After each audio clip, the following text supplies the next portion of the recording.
Então, dando continuidade, ao nosso ciclo de palestra, né, que já começou ontem, tá? Eu que apresentei, né, todos os palestrantes ontem. Para quem não me conhece, eu me chamo Jonatas Souza. Eu sou mestre e doutorando em Ciências Morfofuncionais pela Universidade Federal do Ceará, certo? Eu também sou especialista em biomedicina estética, né, com ênfase em procedimentos estéticos minimamente invasivos. E, né, hoje venho falar um pouquinho aqui com vocês sobre plasma rico em fibrina, né, que é o nosso PRF, e o plasma rico em plaquetas, que é o PRP, certo? Que é um dos procedimentos, né, que mais promissores da estética, apesar de não ser o mais utilizado, certo? A gente não tem visto muitos profissionais aderirem a esse conhecimento, a esse procedimento, até porque a gente tem ainda uma escassa literatura no que diz respeito à utilização desses componentes, desses hemocomponentes, na estética. É muito comum a utilização de ambos enxertos ósseos, nas articulações, né, em caso de danos articulares. Então, esses hemocomponentes, né, que são próprios do paciente, eles já são utilizados há um certo tempo.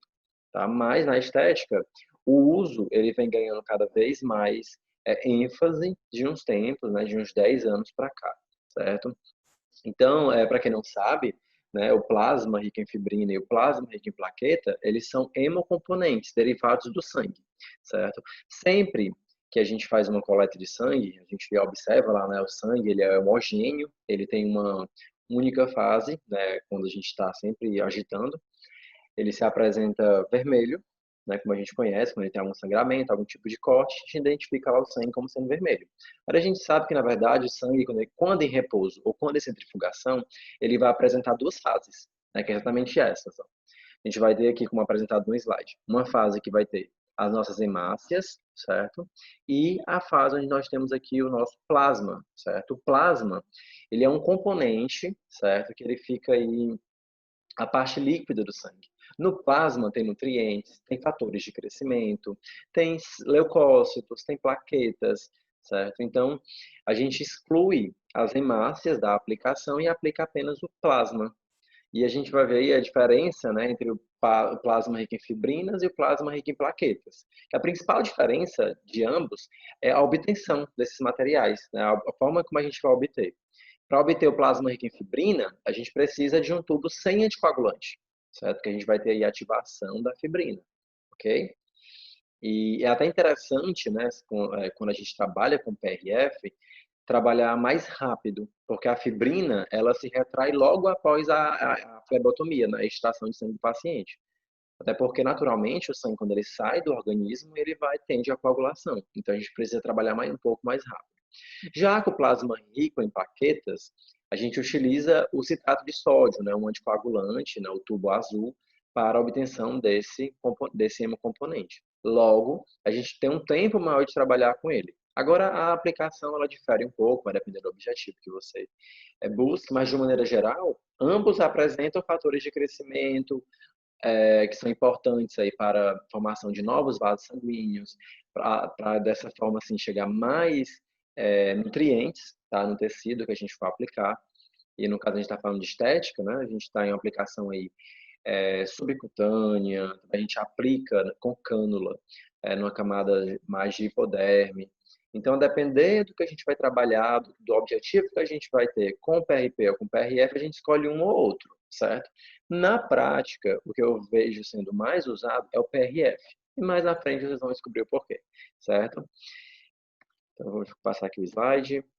Pronto. Ó. Então, o PRF, como eu havia falado, ele é extraído, certo? Com tubo de cor branca, né? Ou então um tubo que não tenha anticoagulante, ok? E, como eu falei também, a gente tem aqui a formação da fibrina. Né? Então, a fibrina ela é bem gelatinosa, né? Ela vai ter esse aspecto, né? Que é comum do sangue após a saída do organismo. Como não tem nenhum anticoagulante, a fibrina logo irá se formar. Agora, a gente precisa administrar no paciente antes que a fibrina apresente esse aspecto sólido. Porque depois que ela apresenta esse aspecto sólido, como é que a gente vai colocar isso no paciente? Né? A gente vai pegar, abrir o pé do paciente e colocar? Não, certo? A gente precisa trabalhar de forma rápida, certo? A gente tem que ir entre a coleta E, de fato, a administração, né, do PRF tem que ser assim num intervalo de só do tempo da centrifugação mesmo. Fez a coleta, centrifuga mais ou menos 10 minutos e aplica no paciente em seguida. Tem que ser muito rápido. E se você não for tão rápido, você percebe que tanto a agulha quanto a cânula, ela vai ficar um pouco entupida. Aí você vai ter dificuldade de trabalhar com o material se você tiver um pouco de não for muito rápido.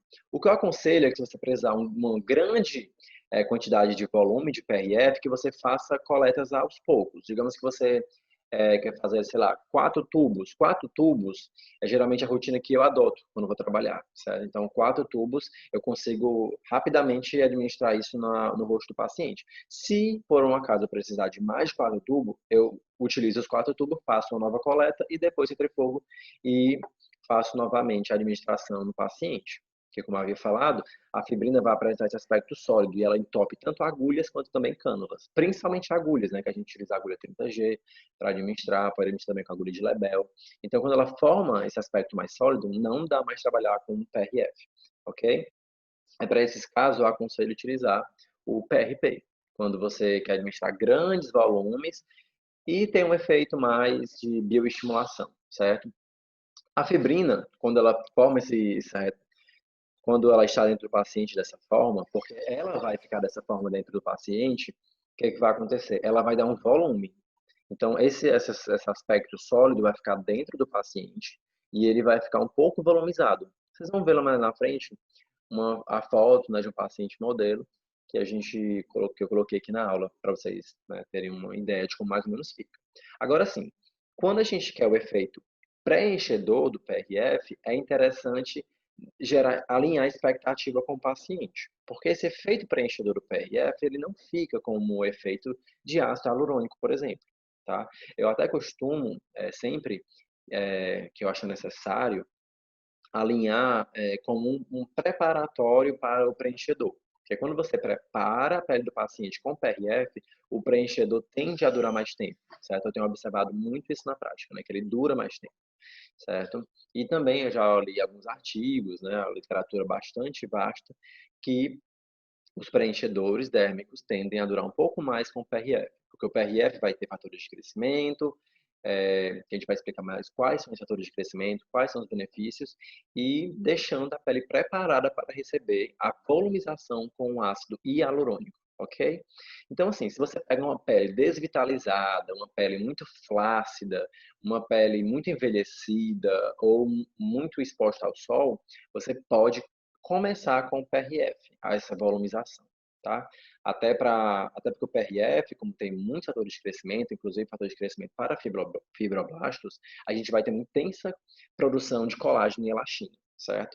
E o colágeno e a elastina vai deixar a pele mais firme para receber um preenchedor mais pesado, mais denso, certo? Então, você pode trabalhar, já quem trabalha bastante com harmonização, você pode traçar o mesmo plano de volumização. Se o paciente precisa volume nesse contorno, você administra nesse contorno. Malar, premaxila, zigomático, mandíbula, administra da mesma forma que você identificar que o paciente precisa, tá? Um grande volume.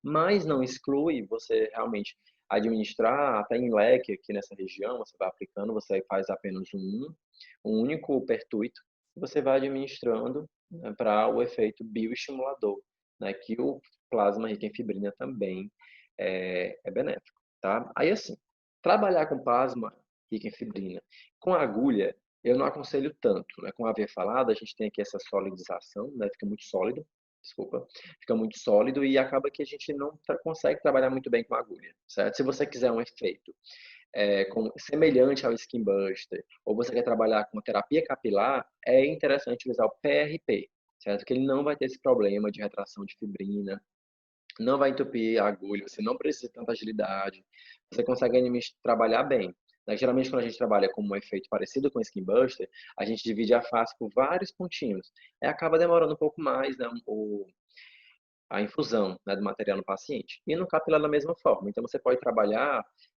pescoço, mão, colo, você consegue tudo. Se você quiser um efeito bioestimulador só para o colágeno, você consegue trabalhar ali administrando via intradérmica no com agulha. Então, opte por o PRP.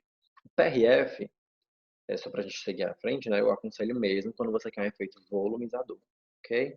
Então, assim, o plasma rico em fibrina é um procedimento, né, que vem ganhando bastante destaque, né, e ele tem um efeito muito grande aí de estímulo de colágeno, certo? A gente pode ter, como havia falado, uma técnica que complementa o de preenchimento, certo? Eu tenho visto que é melhor você utilizar PRF antes do que depois do ácido hialurônico, certo? Você prepara a pele com PRF, depois utiliza o ácido hialurônico. E dá um tempo, né, até que aquele ácido seja realmente absorvido para colocar um novo material. Para a gente não ter dois materiais ali ocupando aquele mesmo espaço. Quando você administra PRF, depois de colocar o ácido hialurônico, você ativa o metabolismo local. E você pode induzir, né, com que aquele preenchedor ele saia um pouco mais rápido, certo? Então, se o paciente já tem preenchimento com ácido hialurônico, evita trabalhar com o PRF, tá naquela região. Pode trabalhar em outra região que não tenha sido preenchida, certo? Mas, como tem vários fatores, pode acelerar o metabolismo e aumentar aí a degradação do ácido hialurônico daquele local, certo? Então, como eu havia falado, né, essa descoberta, né, na utilização da estética começou com o uso, né, em cirurgias, né, enxertos gengivais, implantes, né, então começou nesse período. Então, afinal, né, qual é o principal efeito do PRF? O principal efeito do PRF é o efeito bioestimulador, certo? E leve preenchimento, tá? Ele volumiza, mas aproximadamente depois de 2 semanas, esse efeito volumizador, ele meio que a gente se perde mesmo, e a partir de então a gente tem efeito de bioestimulador.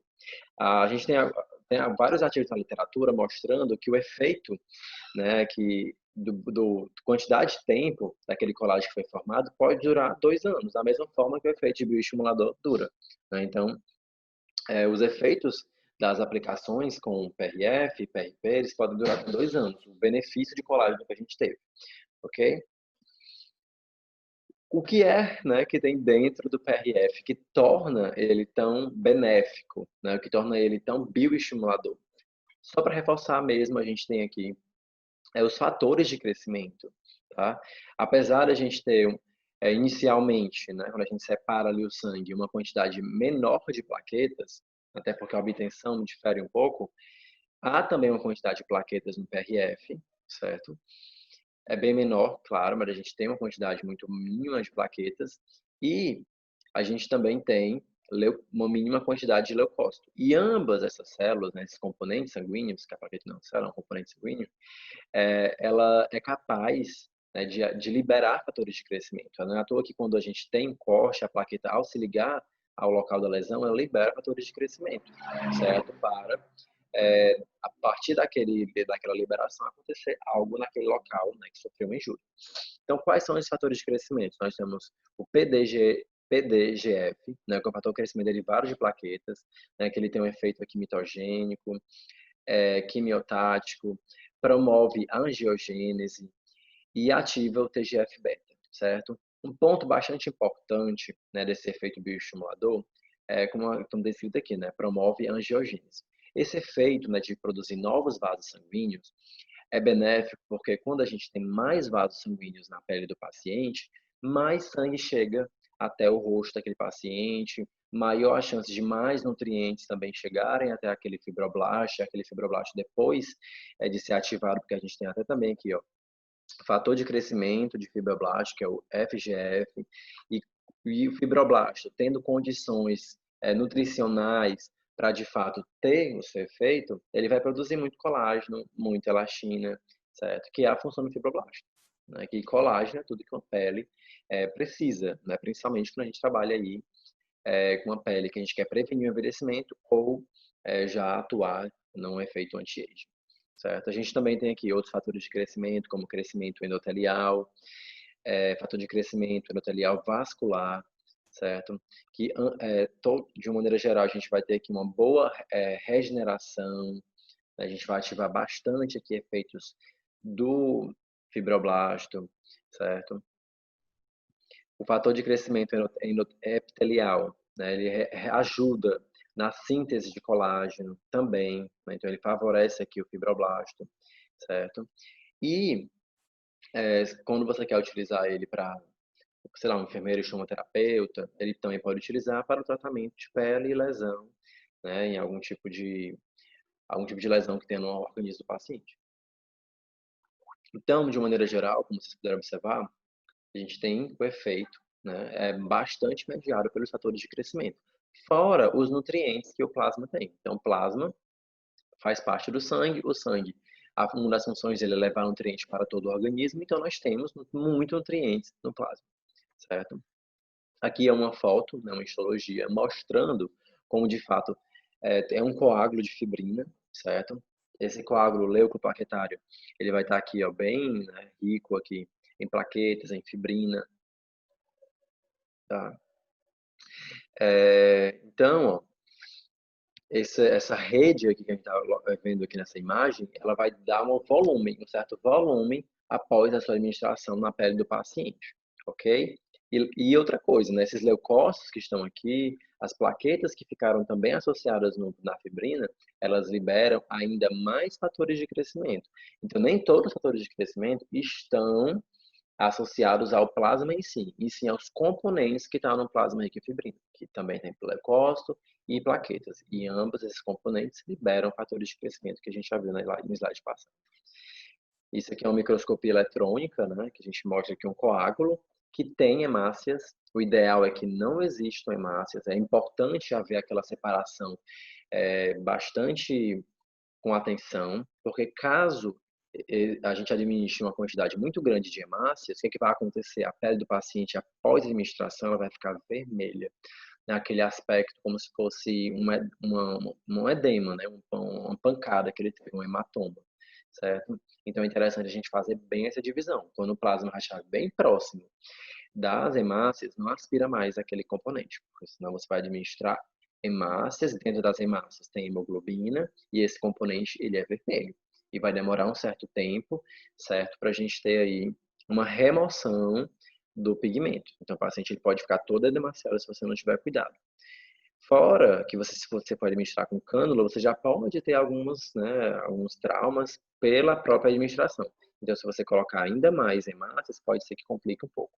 Então, de forma primária, assim que a gente administra o plasma, ele vai exercer os seus efeitos via os componentes que ele tem.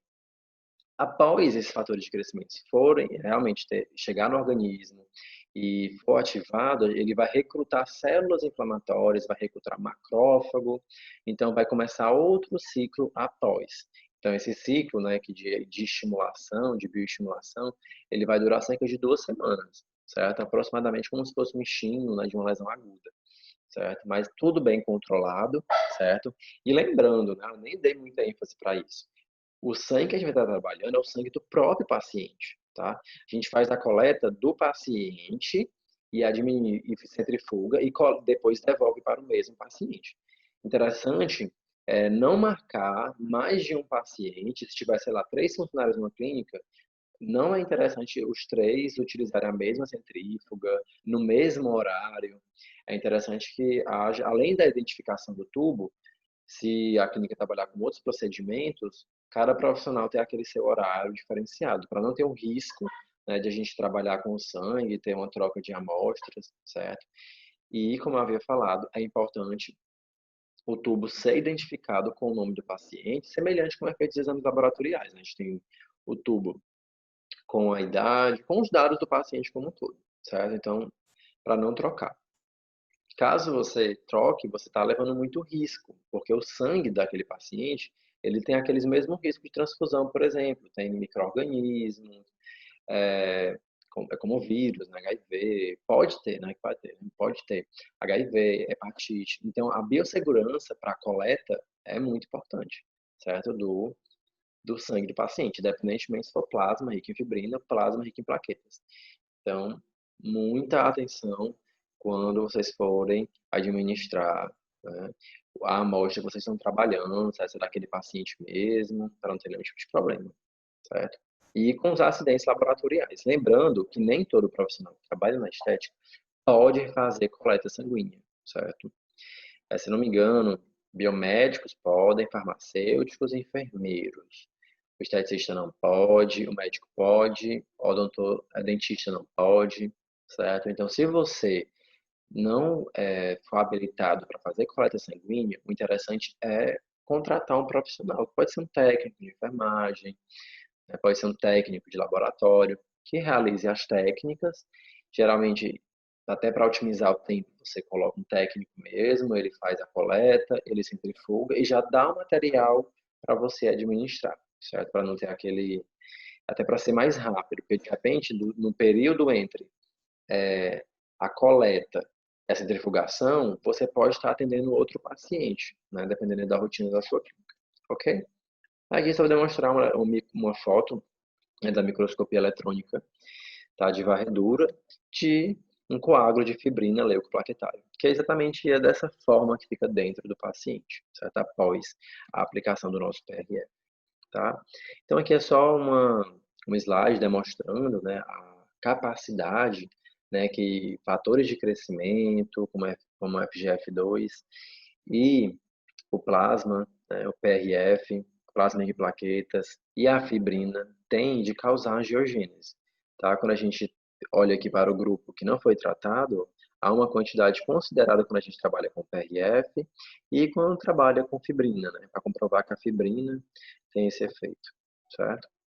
Então aqui, ó, PRF aumenta a quantidade de angiogênese quando a gente compara com o grupo que não foi tratado, certo? Aqui, ó, PRF, grupo que não foi tratado.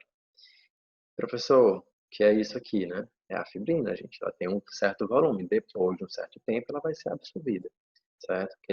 Aquela malha, né? Que a gente mostrou até no slide passado.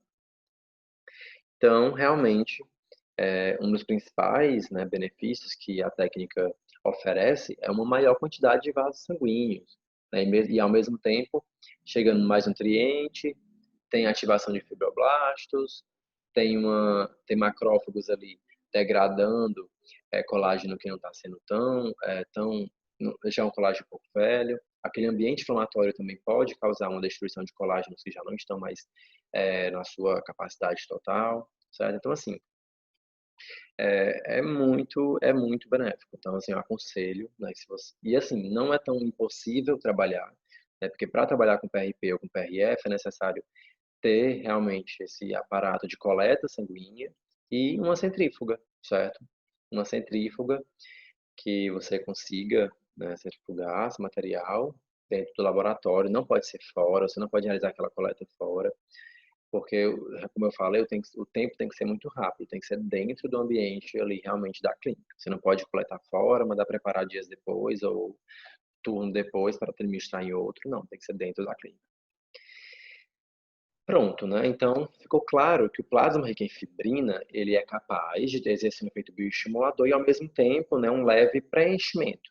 Logo, ele é mais interessante a gente trabalhar realmente com contornos mais internos, quando você quer administrar com cânula, tá? Quando você administra mais na hipoderme. Não que você não possa administrar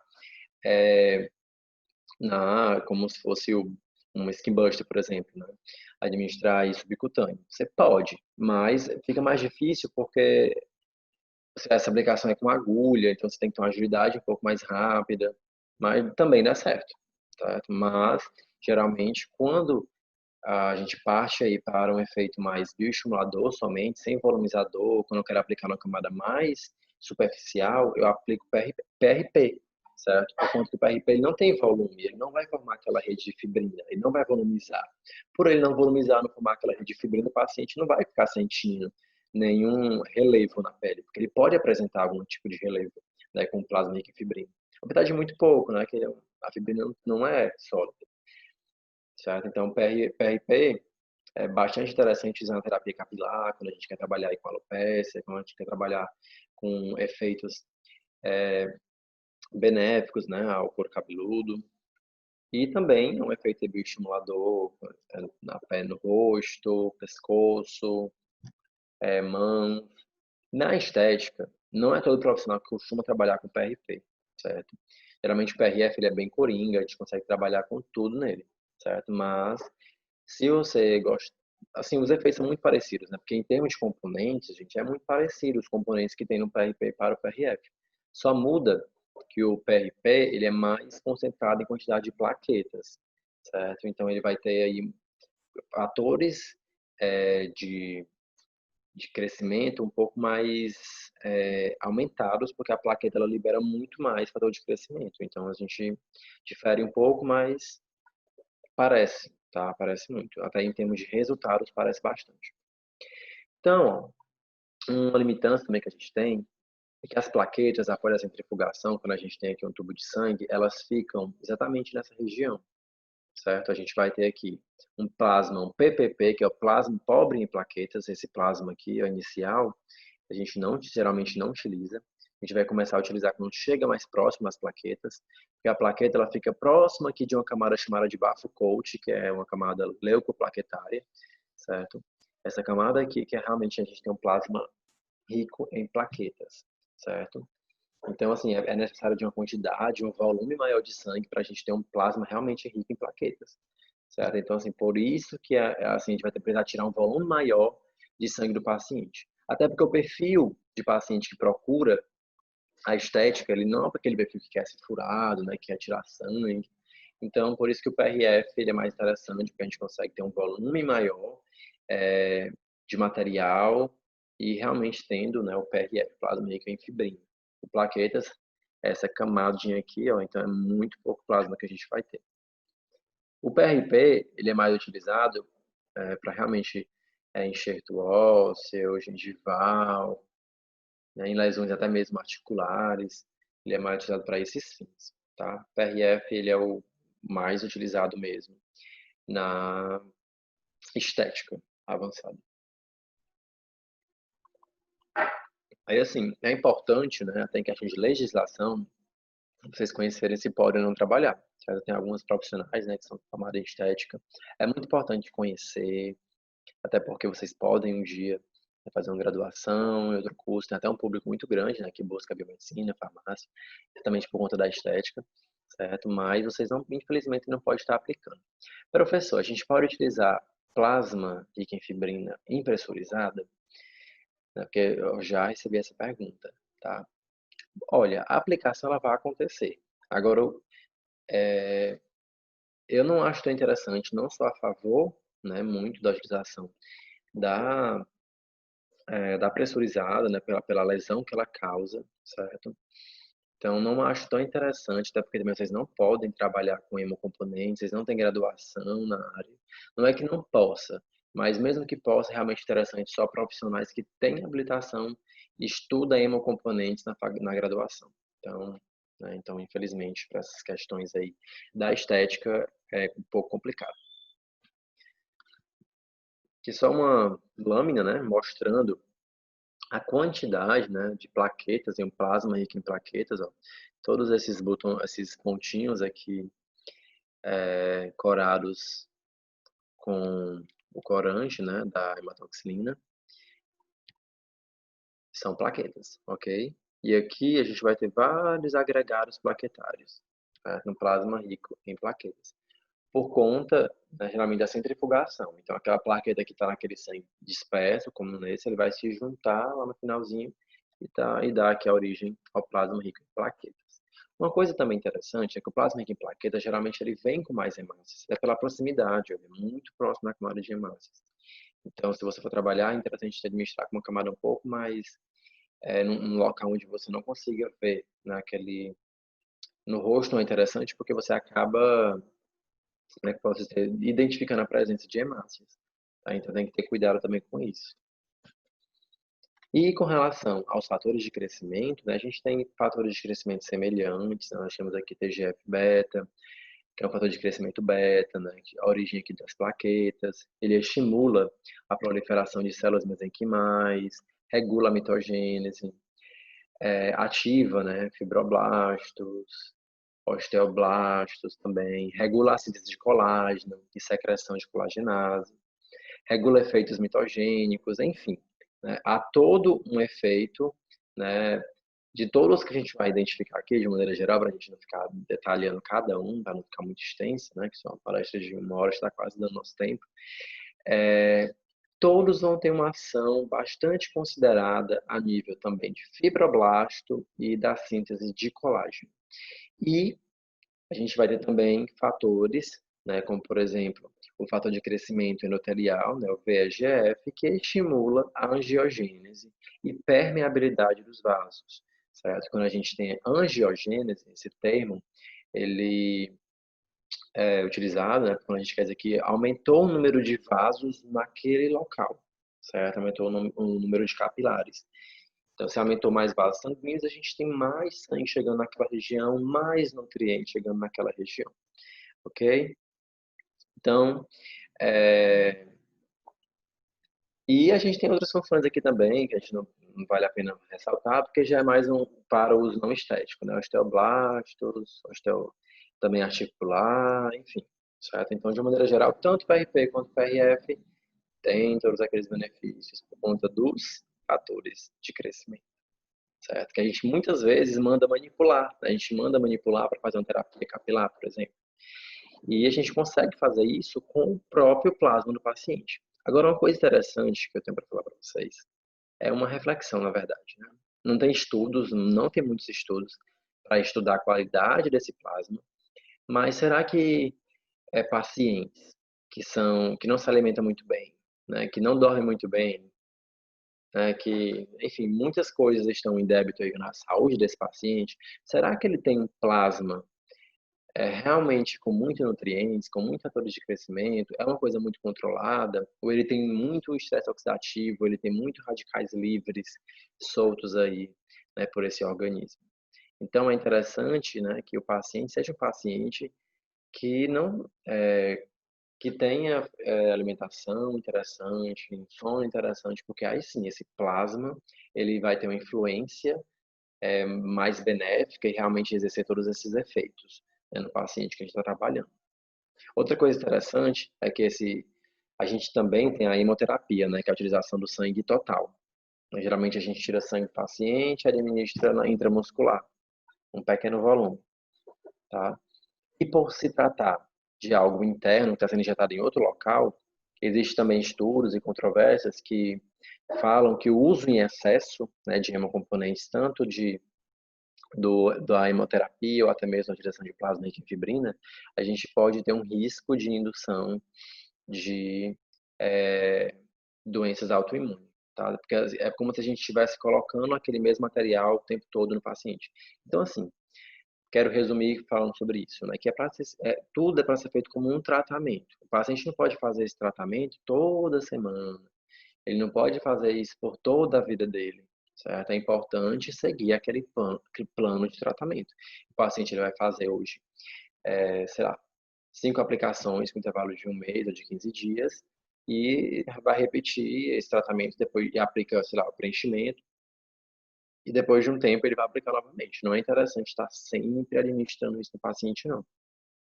Não tem estudos que regulamentam isso, mas inclusive a hemoterapia ela é proibida no Brasil, certo? O plasma em fibrina e plaqueta só é permitido porque a gente tira as hemácias, então diminui a chance de doença autoimune, mas mesmo assim não é interessante a gente estar utilizando de forma exacerbada, né? Eu fiz um estudo para montar a aula, né, do nossa conferência e foi isso que eu tive como recomendação para vocês, tá? Que alguns artigos citaram esse tipo de risco. É um risco, né? Não tem nada comprovado ainda, assim como também não tem nada comprovado quem se alimenta bem ou quem não se alimenta, mas com certeza teria algum tipo de alteração, né? Porque o sangue do paciente que se alimenta melhor vai ter mais fator de crescimento, vai ter mais nutrientes, né? Então vai ser um efeito melhor.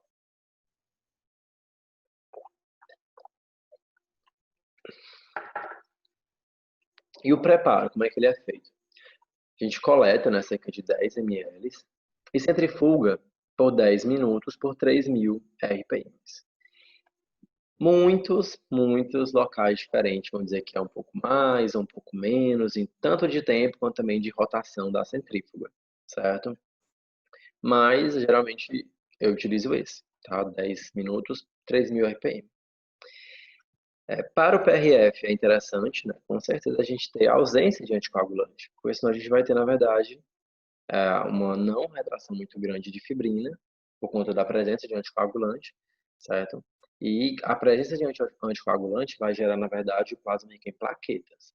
Plasma rico em fibrinas não tem anticoagulante, plasma rico em plaquetas tem anticoagulante. E geralmente coletado em tampa de tubo azul, certo? A aplicação, certo? A aplicação, ela pode ser feita tanto com cânula, quanto também com agulha, certo? Dependendo do grau de profundidade que vocês queiram aplicar, é mais seguro utilizar a cânula, certo? Isso vale a mesma regra para trabalhar com um preenchedor ou com bioestimuladores.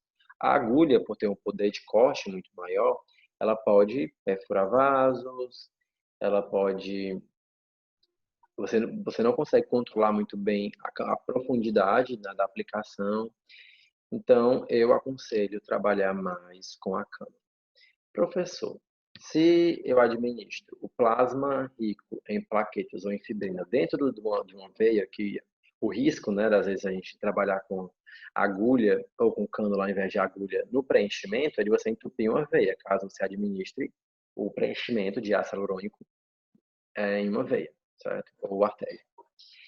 No plasma rico em plaquetas ou em fibrina não tem esse risco, tá? Se vocês aplicarem dentro de um vaso sanguíneo, o risco não vai existir, né? Até porque é um hemocomponente, você vai colocar dentro da veia do paciente, nada de malefício.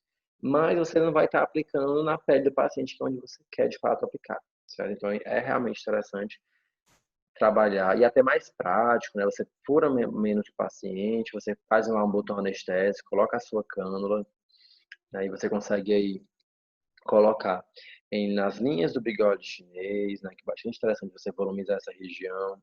Você consegue volumizar a região de zigomático, de pré-maxila, de mandíbula. Agora sim, não dá para fazer tudo de uma vez, de volumização, por conta da quantidade, até dá, mas você vai coletar uma quantidade muito grande de sangue do paciente, para você realmente dar aquele volume que você deseja. E outra coisa, o efeito de volumização é muito passageiro, não é o efeito como o ácido hialurônico causa, não, tá? O efeito é muito rápido. Cerca de 2 até 1 mês a gente tem aí que some totalmente. Aí ficam os benefícios de bioestimulação, fatores de crescimento, né? Por ali, certo? Então, a aplicação é até mais rápida, né? Também com a cânula, e você consegue aplicar grandes volumes com a cânula também. Aqui uma imagem, né, de uma aplicação com cânula, certo? Aqui é o plasma retirado. E aqui a cânula, né? Você faz um botão anestésico, anestesia e aplica. Você pode seguir as mesmas proporções do preenchimento, certo? Aqui é outra imagem, a mais de frente. Para estar aqui aplicando na região de pré-maxila, né? É interessante você segurar, assim como no preenchimento, para o plasma não vir aqui para essa região da calha lacrimal, tá? Para o efeito volumizador ser realmente aqui, porque senão o paciente ele pode apresentar um edema nessa região, se você não fizer esse, essa pressão, certo? Na região aqui infraorbital. Aí, bem, a gente é muito prático com a cânula mesmo. Não, até nem gosto tanto de trabalhar com agulha com PRF. A imagem do pós-procedimento, certo? Esse paciente foi aplicado na boca, tá nos lábios.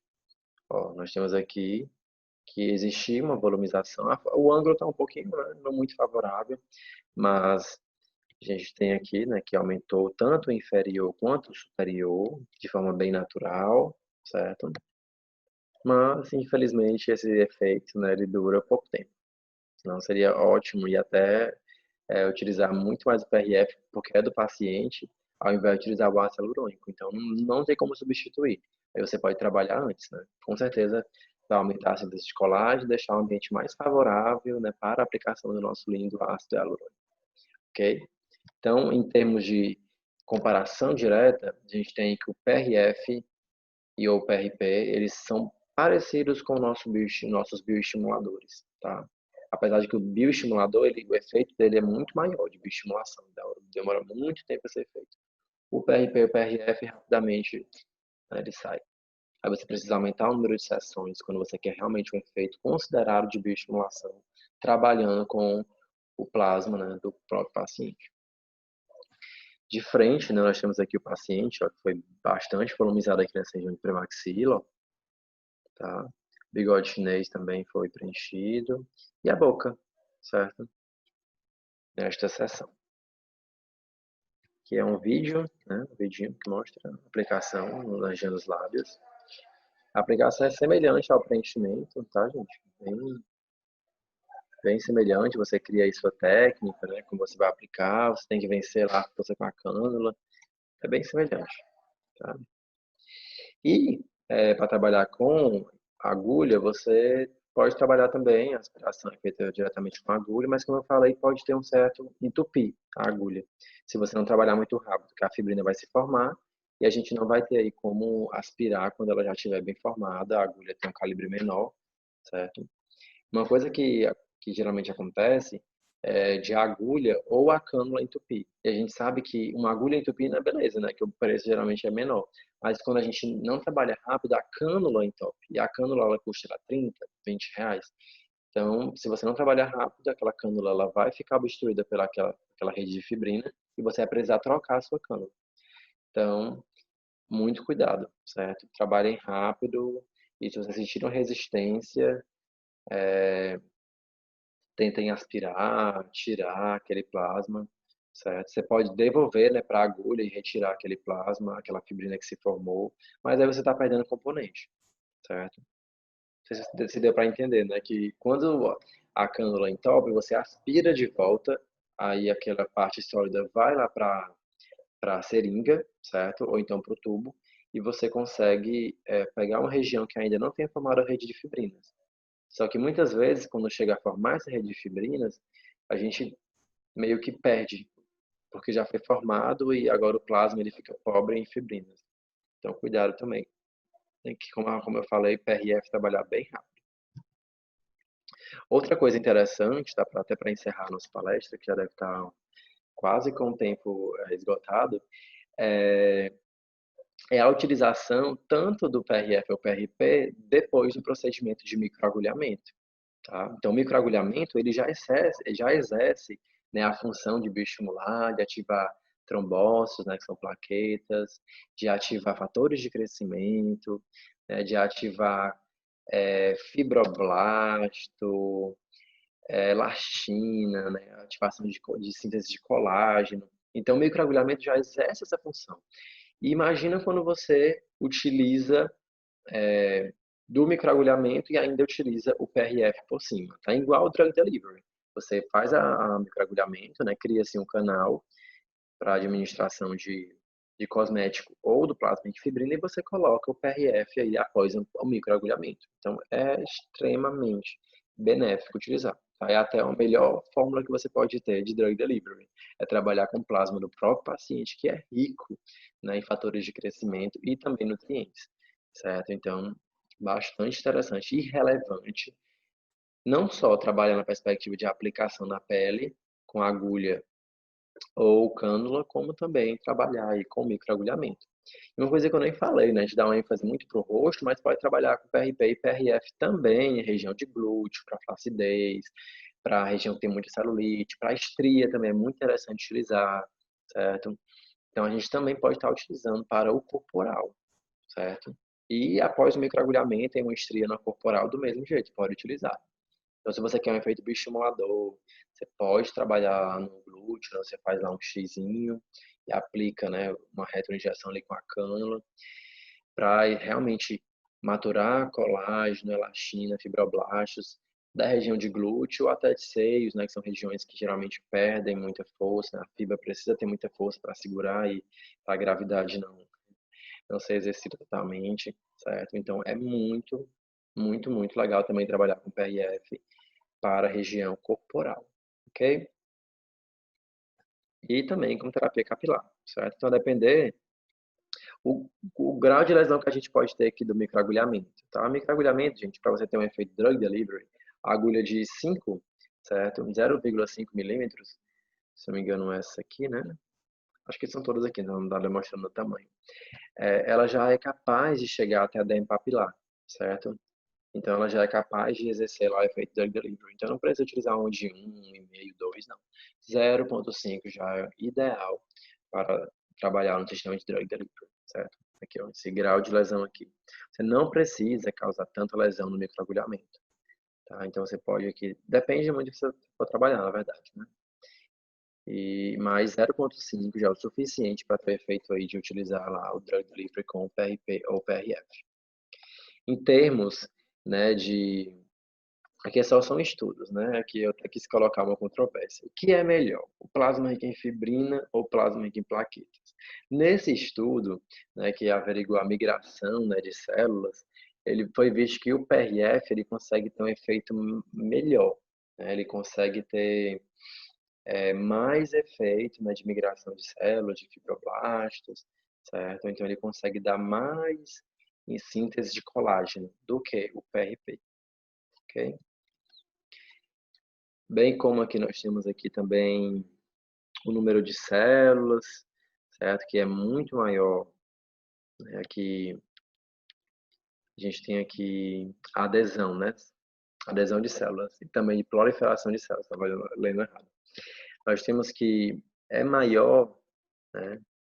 Muitas vezes quando a gente trabalha com o PRF, ó, a proliferação de células é maior no PRF, tanto na escala de dias, no primeiro dia são todos iguais, o controle. Aí nós temos aqui que no PRP e no PRF é maior a migração, tanto a adesão quanto também a proliferação de células.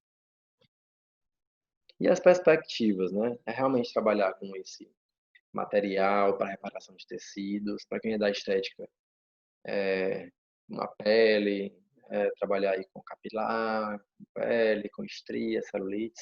E para quem é lá, quem também é dentista, trabalha com harmonização orofacial, também pode trabalhar lá com enxerto de gengivas, enxerto ósseo. Para quem é médico, pode também trabalhar na articulação com PRP. Além de melhorar a imunidade também dos tecidos lesados e até do próprio paciente. E o melhor de tudo, né? É barato, é simples e é próprio do paciente. O que a gente precisa? A gente precisa do tubo, certo? Do paciente para fazer a coleta, né? E que seja aquele paciente, certo? E a centrífuga, que o custo é apenas uma única vez, certo? E é próprio, gente, é do paciente. Não tem, dificilmente vai ter um tipo de intercorrência, né, com esse procedimento. E muito obrigado, né, por ter ficado até o final. Continuem assistindo as próximas palestras. Quem quiser me seguir, o meu Instagram é o Biomédico Esteta, certo? E a gente se vê, né, amanhã, mais uma vez, no evento, tá, que eu estou apresentando os professores. E até qualquer pergunta que vocês possam vir a ter, certo? Agora, perguntem agora, a gente responde já já no chat. Obrigado.